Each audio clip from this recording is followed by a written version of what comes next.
भी लोग हाथ जोड़ लीजिए, मंगलाचरण करेंगे।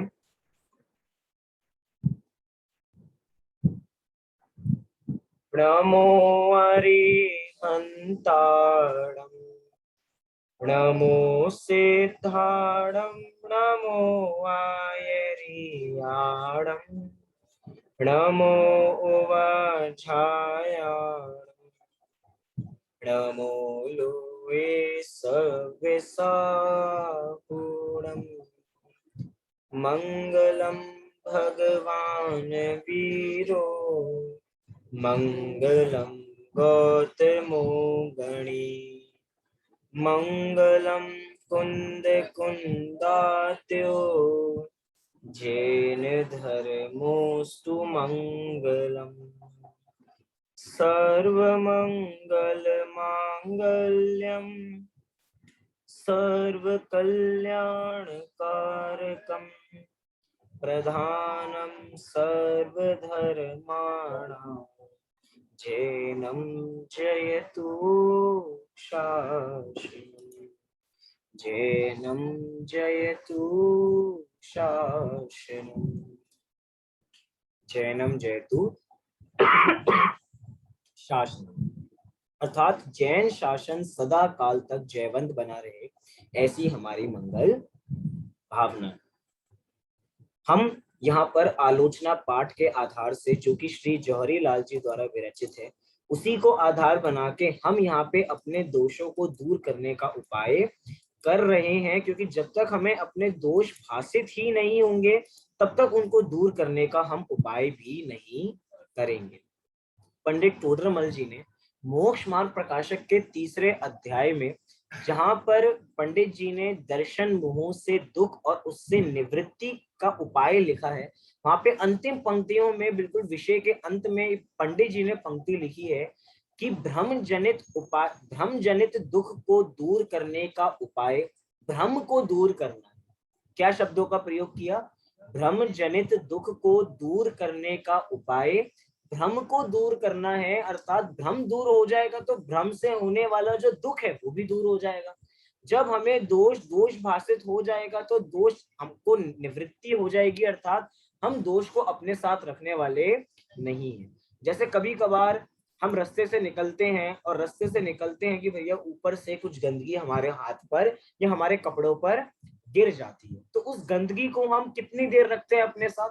या कभी हम चलते हुए जा रहे हैं तो चप्पल में हमारे कभी छींची लग जाती है, बाई चांस हो जाता है, तो बोलो हम उस गंदगी को अपने साथ जीवन भर रखते होंगे ना?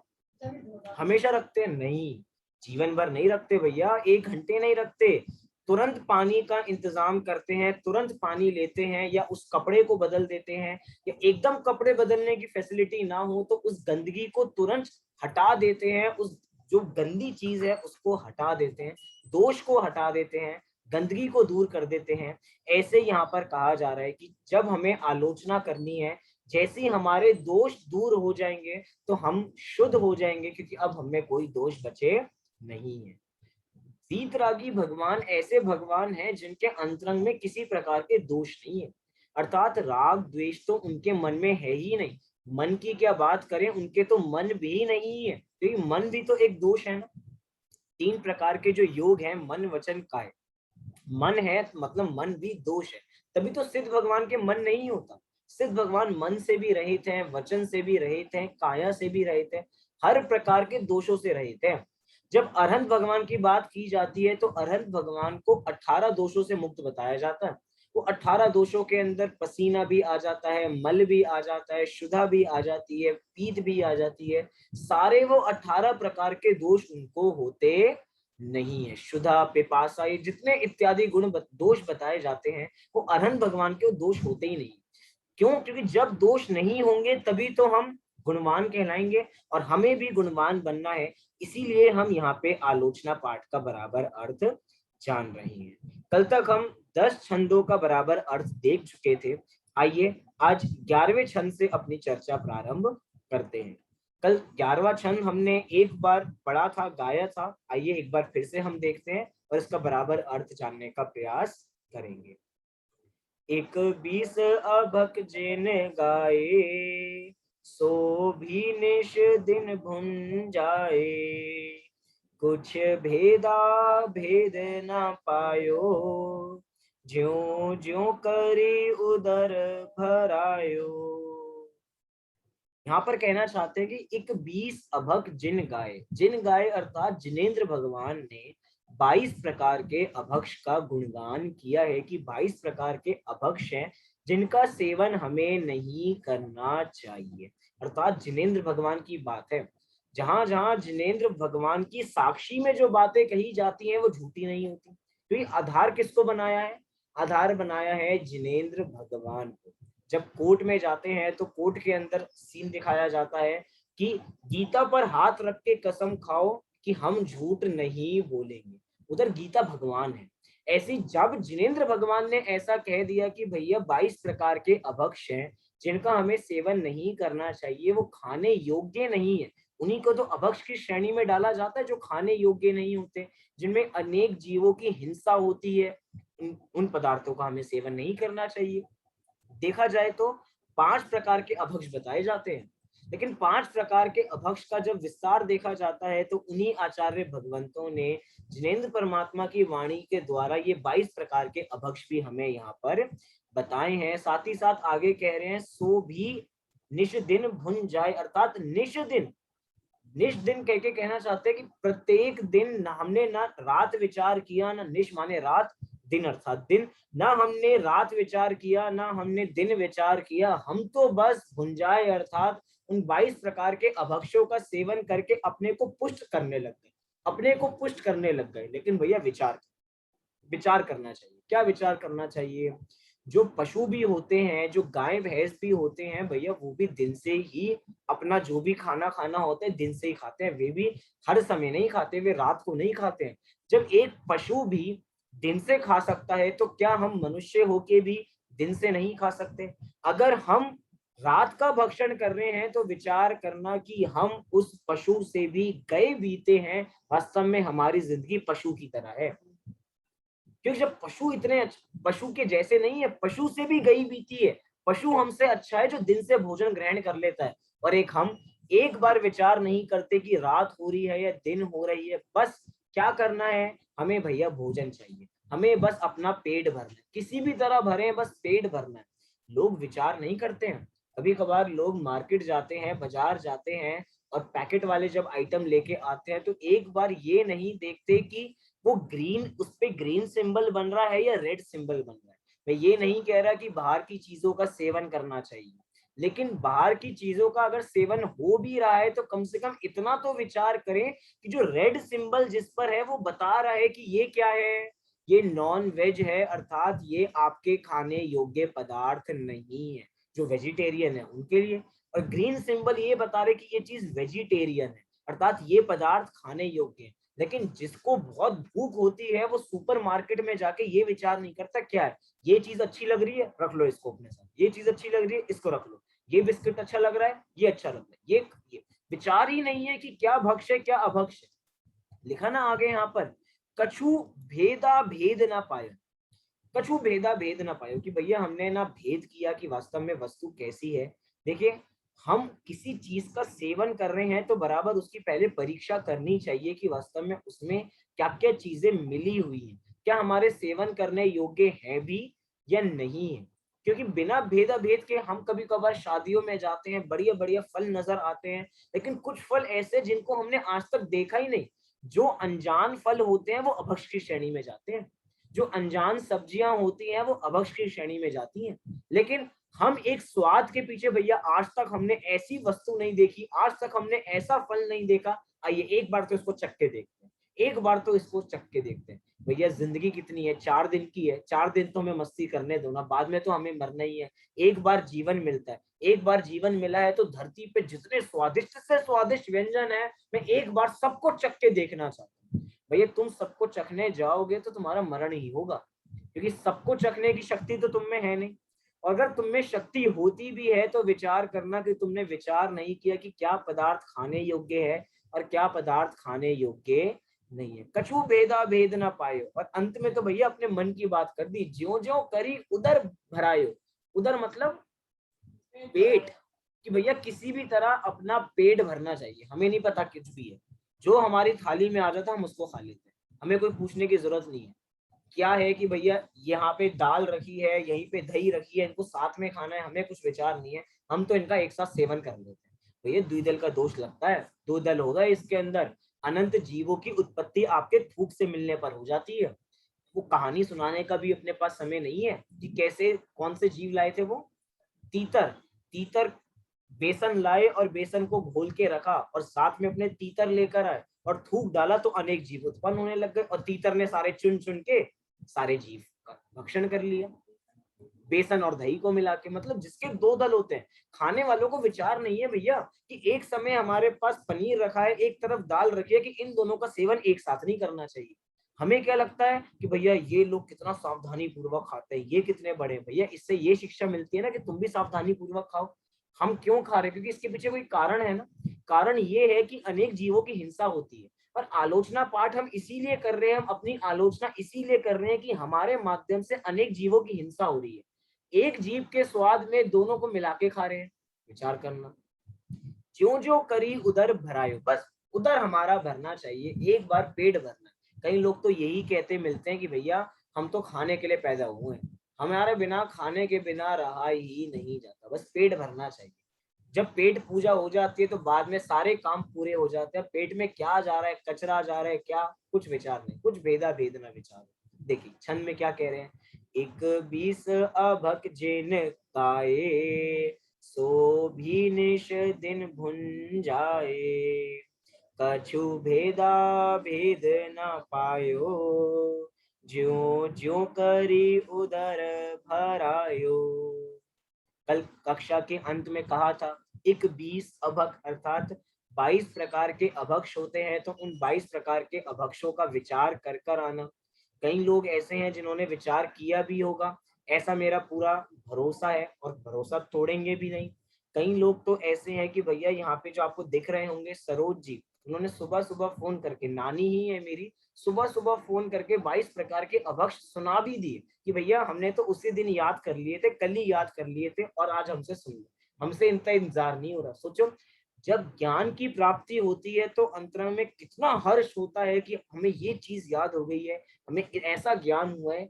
ज्ञान की जो लहरें हैं, तरंगे हैं, वो ऊपर ऊपर उठती रहती हैं और वास्तव में जब उठती हैं तो अलग ही आनंद की उत्पत्ति होती है। आइए हम भी यहाँ से विचार करते हैं, जो लोग बराबर देख के नहीं आए हैं या एक बार रिवीजन करनी है, उनके लिए हम यहाँ पे 22 प्रकार के अभक्ष यहाँ से देखते हैं।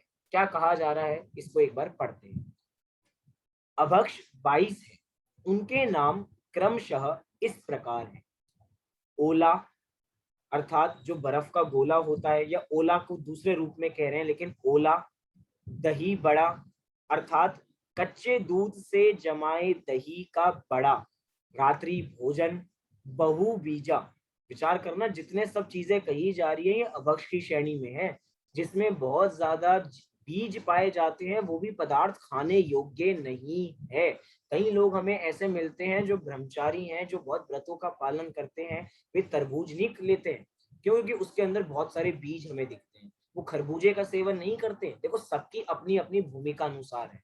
हम ये ना देखें कि भैया इन्होंने क्यों नहीं छोड़ा, इनकी तो पदवी ऊंची है। सब अपनी अपनी रुचि और सब अपनी अपनी शक्ति के अनुसार छोड़ते हैं। हम अपने को देखें, अब हमें पता लग गया तो अब हमने छोड़ा या नहीं छोड़ा। बहु बीज, इसमें अनेक बीज होते हैं। कई बार तो लोग ऐसे फल का भी सेवन नहीं करते हैं जो साइज में बहुत बड़ा होता है, क्योंकि जो साइज में बहुत बड़े होते हैं उनको जब बनाया जाता है तो अंतरंग में भाव कलुष होते हैं कि कितने बड़े पदार्थ को हम बनाएंगे। जैसे मांस बड़ा होता है तो मांस को जब बनाया काटा जाता है तो कितनी तीव्र आसक्ति चाहिए उसको बनाने के लिए, काटने के लिए। ऐसी जो बड़े फल हैं उन बड़े फलों का भी बहुत लोग सेवन नहीं करते। जैसे कद्दू, कद्दू का बहुत लोग सेवन नहीं करते हैं, छोड़ देते हैं, कद्दू लेते ही नहीं है। अब ये हम विचार कर रहे हैं भक्ष या अभक्ष, हम तो सामान्य बात कर रहे हैं कि इतनी इतनी अपेक्षाओं से, क्योंकि वास्तव में चारित्र की कोई सीमा नहीं है ना। चारित्र तो भैया जिसको जैसे जैसे ज्ञान होता जा रहा है वो धीरे धीरे विषयों को छोड़ता ही जा रहा है, विषयों से दूर होता जा रहा है। उसने अपनी भोजन भोजन की जो थाली है उसको बहुत सीमित बना ली है। अनेक व्यंजन, अनेक कटोरियां उसकी थाली में नहीं दिखेंगे। कम से कम दिखेगा एक रोटी, और मतलब जितनी रोटी और एक कटोरी दाल, इससे ज्यादा वो सेवन नहीं करते। मतलब जिसकी आसक्ति कम है वो भक्ष्य पदार्थ का भी जरूरी नहीं है कि सारे भक्ष्य पदार्थ का सेवन करें, क्योंकि ये भक्ष्य का भी हम सेवन इसीलिए कर रहे हैं कि काम चलाने के लिए, काम चले इसीलिए। हमारे मुनिराज भी आहार ग्रहण करते हैं तो भक्ष्य का ही करते हैं, लेकिन क्या सभी भक्ष्य का ग्रहण करते हैं? नहीं भैया, जिससे काम चल जाए उतने का ही सेवन करते हैं। कह रहे बहुबीजा, बैंगन, अचार। विचार करना, अचार लोगों को बड़ा अच्छा लगता है खाने में। अचार लोगों से मंगवाया जाता है, दुकानों से लेकर आया जाता है। भैया जितना पुराना हो उतना देना। विचार करना, कृत कारित अनुमोदना, खाने वाले को पाप है, देने वाले को पाप है, और उसकी अनुमोदना करने वाले को पाप है। भैया खाने में सब्जी अच्छी नहीं बनी ना, अच्छा अचार तो रखा है ना घर में, हाँ वही 1 साल पुराने वाला, हाँ बोला, उससे रोटी लगा के हम खाएंगे। कह रहे हैं भैया क्या है कि वो अभक्ष की श्रेणी में है। कह रहे 24 घंटे बाद का ही जो आचार है वो अभक्ष की श्रेणी में चला जाता है। वास्तव में वो आचार क्या है, जो तुरंत बनाया जाए और तुरंत उसका सेवन कर लिया जाए तो ठीक है।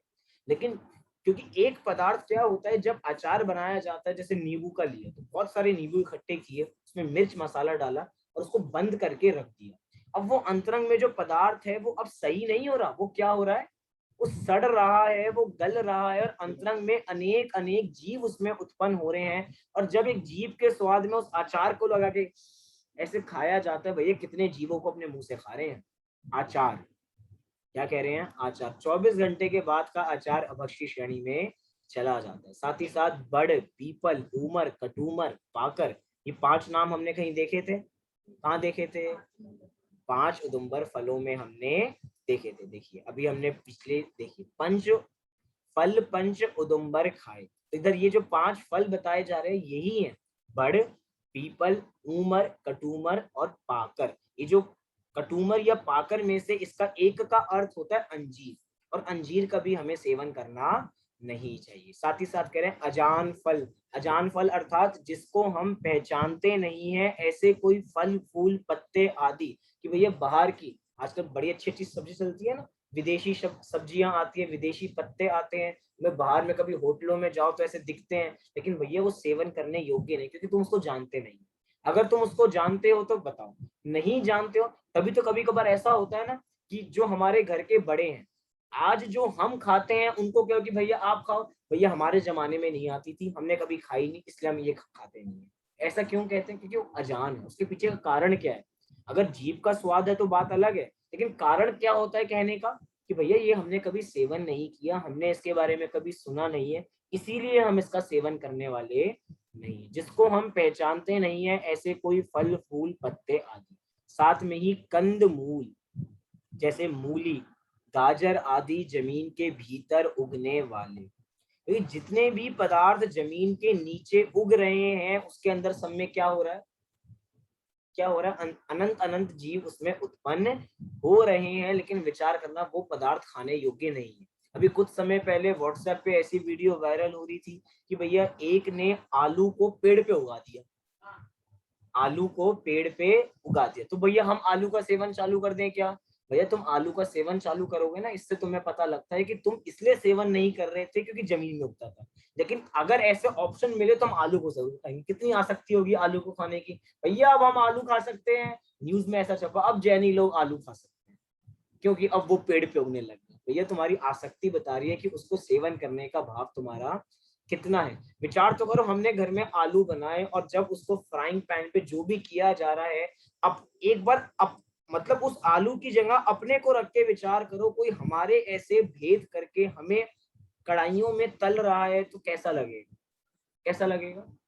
नरकों के चित्रण ऐसे ही होते हैं कि शरीर को छेदा जाता है, भेदा जाता है और बड़ी बड़ी कढ़ाइयों में तला जाता है, तो हमें कितना सुन के ही कितना रोंगटे खड़े हो जाते हैं। भैया हमें दुख नहीं करना, एक तेल की छींट पड़ती है तो तिल मिला उठते हैं, तुरंत भैया कुछ ना कुछ लगाओ, तुरंत कुछ ना कुछ लगाओ। और कह रहे हैं कि भैया जब हम दूसरे के जीव को तड़पाते हैं कितना दुख लगता होगा, कितना दुख उसको होता होगा। लिखा है कि भैया जो एक इंद्रिय जीव है ना, एक इंद्रिय जीव जो है वो दुख भोगता है और केवली भगवान जानते हैं। जैसा वो दुख भोग रहा है वही जानता है और कोई नहीं जानता, हम नहीं जानते एक इंद्रिय जीव, हम तो मात्र वचनों में ही कल्पना कर सकते हैं कितना दुख, कितना दुख। भैया भोगने वाले से पूछो कितना उसको दुख होगा।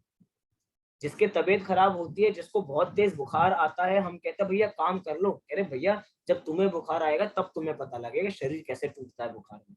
जिसको दुख होगा उसको अनुभूति होगी, वो एक इंद्रिय जीव को अनुभूति है कि उसको कितना दुख यहाँ पर हो रहा है। कह रहे हैं कंदमूल, मूली, गाजर आदि जमीन के भीतर उगने वाले जितने, चाहे इन चीजों में कितनी ही शक्ति क्यों ना हो, इन चीजों को खाने वाले इसके गुण बताते हैं कि भैया इसका सेवन करेंगे तो हमें ताकत मिलेगी।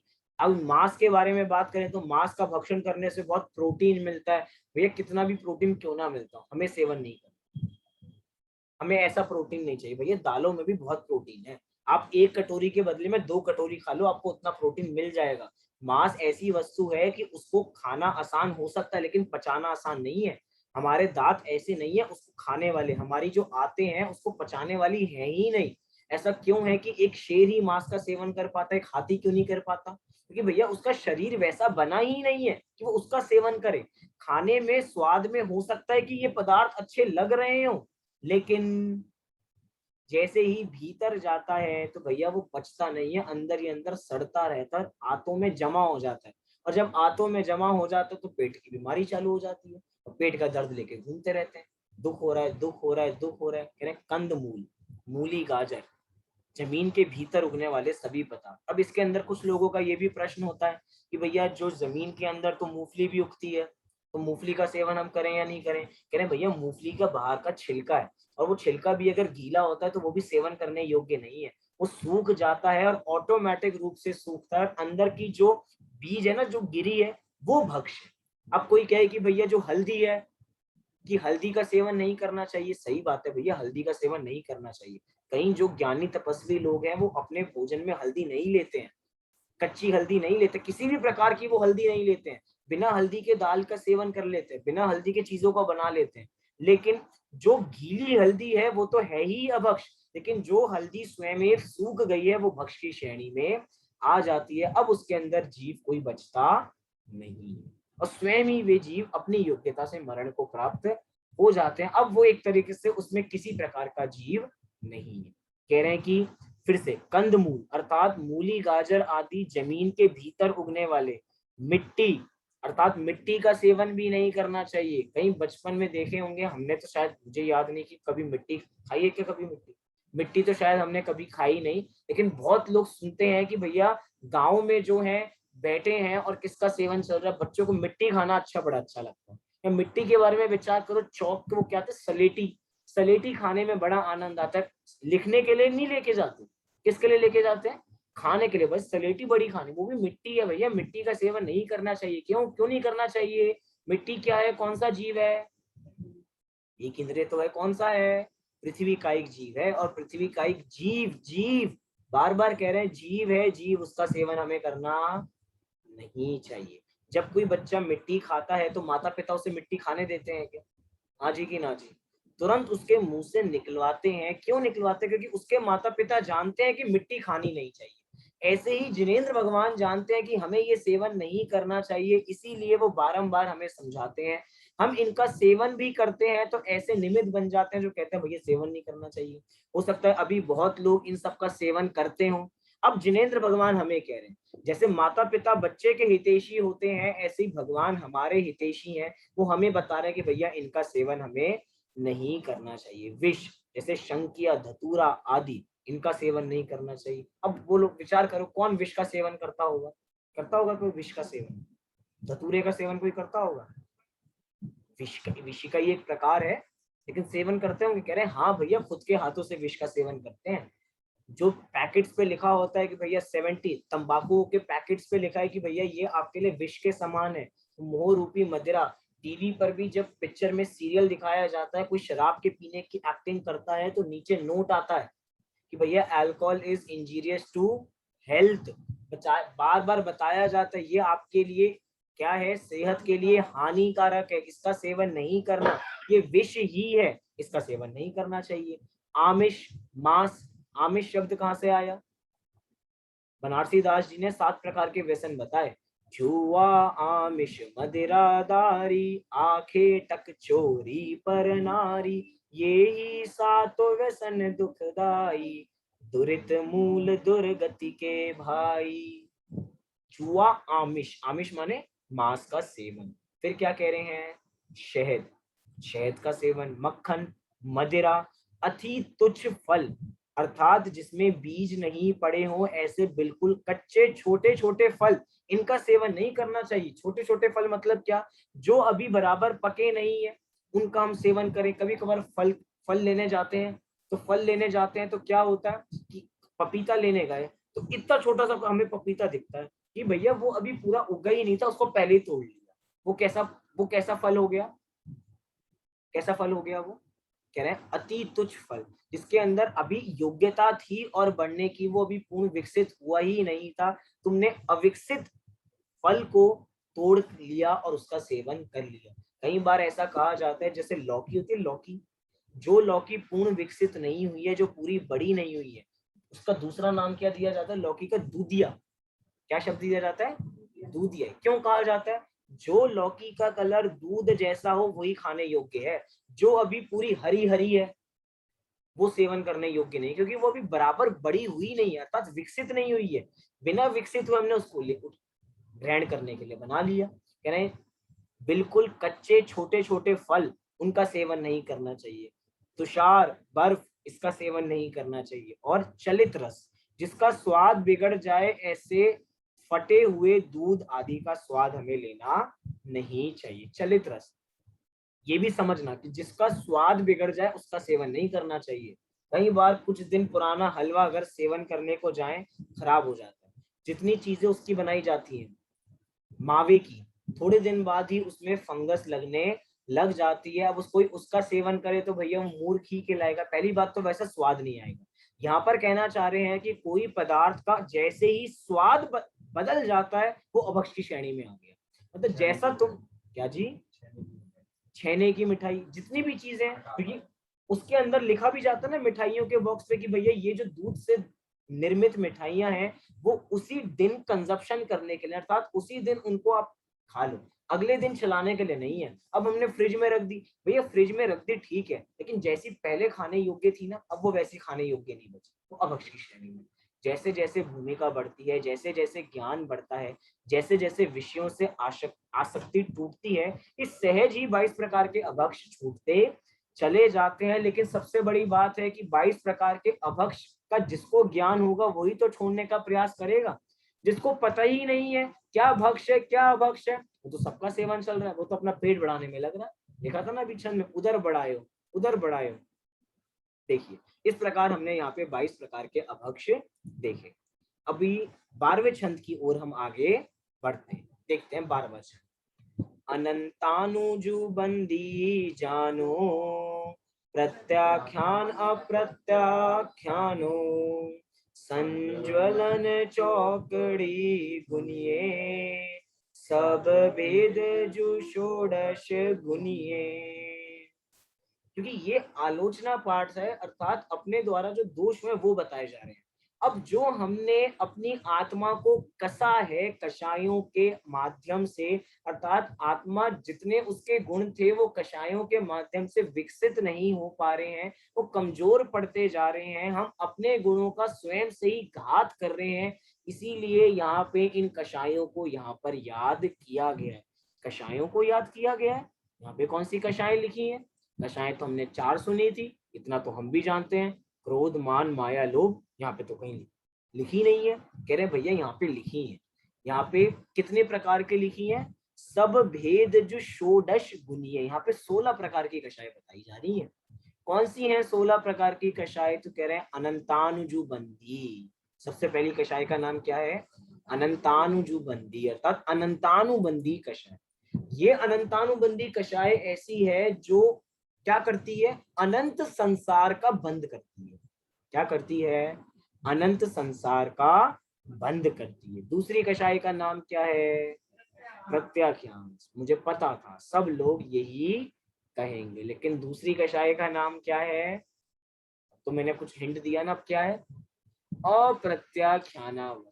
छंद के छंद बराबर बना रहे इसलिए पंडित जी ने, जौहरी लाल जी ने आगे पीछे किया है, लेकिन हमें बराबर ध्यान रखना है कि कौन सा पहला है और कौन सा बाद में है। सबसे पहली कषाय का नाम क्या है, अनंतानुबंधी। दूसरी कषाय का नाम क्या है? अप्रत्याख्याना वर्ण। ये अप्रत्याख्याना वर्ण ऐसी है जो अनंतानुबंधी जितनी घातक तो नहीं है, लेकिन घातक तो है ही। तीसरी कषाय का नाम क्या है? संज्वलन। संज्वलन नहीं, तीसरी कषाय का नाम क्या है? प्रत्याख्यान, अर्थात प्रत्याख्याना वर्ण। शब्द पूरा जोड़िए, अनंतानुबंधी, फिर अप्रत्याख्याना वर्ण, फिर प्रत्याख्याना वर्ण, और फिर चौथी कषाय कही जाएगी संज्वलन। अर्थात इस कषाय में भी जीव जलता ही है, क्योंकि कषाय है ना, चाहे ऐसी कषाय है जो ना के बराबर है, बस पानी की लकीर के समान है, कि पानी पे लकीर खींचते जाओ तो लकीर खींचती ही नहीं है, पानी पे अपना नाम लिखने जाओ तो नाम लिखता ही नहीं है, एक सेकंड नहीं टिकता भैया, एक सेकंड क्या, फ्रैक्शन ऑफ सेकंड्स भी नहीं टिकता। ऐसी संजुलन कषाय है, लेकिन कषाय तो है। और साथ में शब्द क्या जोड़ा जा रहा है? चौकड़ी। चौकड़ी शब्द मतलब क्या? चौकड़ी माने चार। अभी चौकड़ी शब्द को सबके साथ लगाइए, अनंतानुबंधी चौकड़ी, अप्रत्याख्याना वर्ण चौकड़ी, प्रत्याख्याना वर्ण चौकड़ी, और संजुलन चौकड़ी। अभी चौकड़ी क्या है? चौकड़ी माने चार, बताया तो था अभी, चौकड़ी माने चार। और चार क्या लेना? क्रोध, मान, माया और लोभ। मतलब कि अनंतानुबंधी क्रोध, अनंतानुबंधी मान, अनंतानुबंधी माया, अनंतानुबंधी लोभ। फिर अप्रत्याख्याना वर्ण क्रोध, अप्रत्याख्याना वर्ण मान, अप्रत्याख्याना वर्ण माया, अप्रत्याख्याना वर्ण लोभ। फिर प्रत्याख्याना वर्ण क्रोध, प्रत्याख्याना वर्ण मान, प्रत्याख्याना वर्ण माया, प्रत्याख्याना वर्ण लोभ, संजलन क्रोध, संजलन मान, संजलन माया, संजलन लोभ। बोलो कितने हो गए कुल? 16 हो गए। तो यहाँ पर लिखा है, हमने गिनने की कोशिश भी नहीं की होगी, पंडित जी ने लिखी दिया तो सही लिखा होगा। सब भेद जो षोडश गुणिये की, इस प्रकार 16 हो जाती है, 4 इंटू 4 16 ही हो जाते हैं। सही बात है, हमने भी कंफर्म कर लिया। सब भेद जो षोडश गुणीय, अर्थात 16 प्रकार की कषाएं हैं जिनके माध्यम से हमने अपनी आत्मा को मलिन किया। जब एक अमृत चंद्र आचार्य समय सार जैसी ग्रंथ की अध्यात्म की टीका लिखने वाले, आत्मख्याति टीका लिखने वाले आचार्य देव भी ये लिख सकते हैं कि तीन कषाय चौकड़ी के अभाव होने के बावजूद भी मेरी आत्मा मलिन हो रही है। अब भैया उनकी आत्मा कैसे मलिन हो रही है? क्योंकि भैया अभी संजुलन कषाय बची हुई है। जब तीन कषाय चौकड़ी के अभाव पूर्वक वाले जो मुनिराज हैं, जो हर समय में आत्मा का अनुभव करते हैं, जब वो अपनी आत्मा को एक कषाय चौकड़ी के माध्यम से मलिन देख रहे हैं, तो भैया हमारी तो चारों की चार खड़ी हैं। अनंतानुबंधी भी है, अप्रत्याख्याना वर्ण भी है, प्रत्याख्याना वर्ण भी है, संजलन भी है। उसके बावजूद भी हम संसार में डींगे हैं के कि भैया हम बड़े, हम बड़े। भैया हमारे मुनिराज बड़े हैं, जिन्होंने तीन कषाय चौकड़ी का अभाव कर दिया, उसके बावजूद भी कितने विनम्र हैं, अपने को तब भी महान नहीं गिन रहे, कह रहे हैं कि भैया अभी भी संजुलन बची हुई है, जब वो जाएगी तो हम वास्तव में महान होंगे। देखा जाए तो पूजनीय पद में वो आ चुके हैं, वो पंच परमेष्ठी में उनको स्मरण किया जा रहा है, क्योंकि संजुलन कषाय ना के बराबर है, लेकिन कषाय तो कषाय है ना। 10वें गुणस्थान के अंत में जब कषाय जाएगी तभी जाएगी। सब भेद जो षोडश गुणीय। आइए एक बार इस छंद को देखते हैं और आगामी छंद पे बढ़ेंगे। अनंतानुजु बंदी जानो, प्रत्याख्यान प्रत्याख्यानो, संज्वलन चौकड़ी गुनिये, सब भेद जु षोडश गुनिये। कई बार ये कषायों के नाम याद रखना मुश्किल है, लेकिन छंद याद हो जाएगा तो ना चाहते हुए भी छंद तो एकदम जैसे गाने को गुनगुनाते चले जाते हैं, छंद को बराबर गुनगुनाते चले जाएंगे, ना चाहते हुए हमें याद हो जाएगा, हमेशा के लिए याद रहेगा। आइए अगला छंद, 13वां छंद, क्योंकि ये भी इसी से जुड़ा हुआ है। अभी तक कितनी भेद बताकर आए कषायों के? 16 भेद बताकर आए हैं, लेकिन कुल 25 भेद होते हैं, तो 25 कैसे पूरे होंगे वो इस छंद में बताए जा रहे हैं। देखिए 13वां छंद, परिहास अरति रति शोक, भय ग्लानि त्रिवेद संयोग, पन 20 जो भेद भय हिम, इनके वश पाप किए हम। देखिए यहाँ पे शोक लिख दिया गया है, लेकिन वास्तव में शोक समझना, और शोक है तो शोक, शोक को भी शोक ही यहाँ पे समझना चाहिए। कह रहे हैं परिहास अर्थात हास्य, परिहास माने हास्य। अरति, रति, अरति माने स्नेह का भाव नहीं होना, अर्थात द्वेष का परिणाम होना। लेकिन द्वेष से अलग है क्योंकि 9 प्रकार की कषाएं यहाँ पर कही जा रही है। फिर रति अर्थात प्रेम भाव होना, शोक हृदय में होना, भय होना, ग्लानि होना अर्थात जुगुप्सा अंतरंग में होना। त्रिवेद अर्थात त्रिवेद कौन से होते हैं? पुरुष वेद, स्त्री वेद और नपुंसक वेद। कितने हो गए कुल भेद? पहले एक ही पंक्ति में 9 बता दिए। परिहास पहला, अरति दूसरा, रति तीसरा, चौथा शोक, पांचवा भय, छठवा ग्लानि और 6 जुगुप्सा वही ग्लानि हो गया। और त्रिवेद, त्रिवेद माने 3 एक साथ आ गए, 6 और 3 माने 9। ये 9 को 9 कषाय कहा जाता है। क्या कहा जाता है इसको? 9 को 9 कषाय। यहाँ पे 9 में इंग्लिश वाला नो समझना, NO, लेकिन इंग्लिश में नो मत लिखना। जैसे नो को लिखेंगे एक मात्रा नो की, मतलब छोटे ए की छोटे औ की मात्रा जब पढ़ेंगे तो नो। नौ मतलब क्या होता है? नो माने होते हैं ईक्षत। नो माने 9 वाला नहीं। ये कौन सी कषाय है? ये 9 कषाय, 9 कषाय मतलब कैस कौन सी कषाय है? जो दूसरा 9 है जिस पे एक औ की मात्रा चढ़ी है, वो जो 9 शब्द है वो क्या है? वो बता रहा है कि ईक्षत कषाय। ईक्षत कषाय मतलब कि जो किंचित अर्थात कम कषाय है, लेकिन कषाय तो कषाय है। ईक्षत माने कम, कम है लेकिन कषाय नजर आती है।